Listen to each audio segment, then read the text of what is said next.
और जब रावण ने राम की समुचित सेना को नाग फांस में बांध दिया,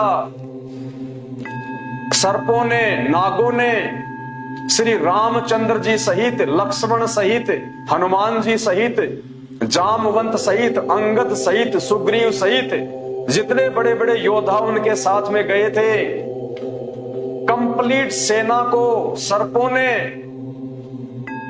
लपेटा मार लिया। लपेटा यूं सीधे हाथ हो गए जैसे हम लोग जन गण मन अधिनायक के समय सीधे हाथ करके खड़े हो जाते हैं।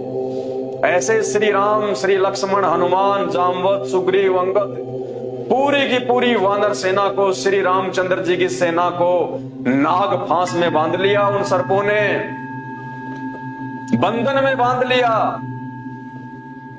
आप जिनको आदि राम कहते हैं, आप जिनको आदि पुरुष कहते हैं, आप जिनको सृष्टि का रचयिता कहते हैं, और वो श्री राम अपने बंधन नहीं काट पाए, वो श्री राम बंधन मुक्त नहीं हो पाए अपनी शक्ति से, ना हनुमान जी अपने बल से और अपने शौर्य से नागों से मुक्त हो पाए, सर्पों से मुक्त हो पाए।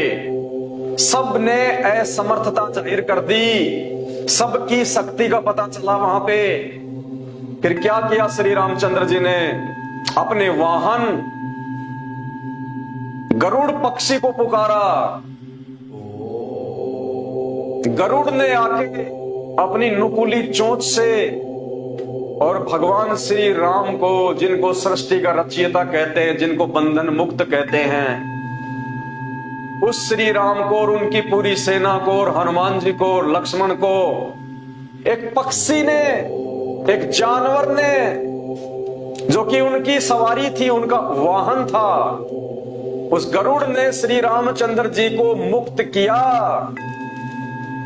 श्री रामचंद्र जी अपनी आध्यात्मिक शक्ति से, अपनी सिद्धि से, अपने मंत्रों से, अपनी भक्ति से, अपने पावर से बंधन मुक्त नहीं हो पाए। और सूक्ष्म वेद में पांचवा जो वेद है, जो कबीर परमात्मा ने आके दिया, क्योंकि इन 4 वेदों में कंप्लीट ज्ञान नहीं है भक्ति का, 5वें वेद में कंप्लीट ज्ञान है, जिसको सूक्ष्म वेद कहा जाता है, संत भाषा में जिसको कबीर सागर कहा जाता है। उस 5वें वेद में फिर परमात्मा ने बताया इनके विषय में कि बंधन काटे विपत्ति में और कठिन कियो संग्राम, यानी वो लड़ाई राम और रावण की वो कठिन हो गई थी, वो संग्राम कठिन हो गया था, क्योंकि नागफास में रावण ने पूरी सेना को बांध दिया था। और फिर उस बंधन, उस विपत्ति में वो बंधन आके किसने काटे? गरुड़ ने। तो कहते रहे, हे जीव आत्माओं, कुछ विचार करो, ये कहां तक के भगवान है, कहां तक इनमें शक्ति है।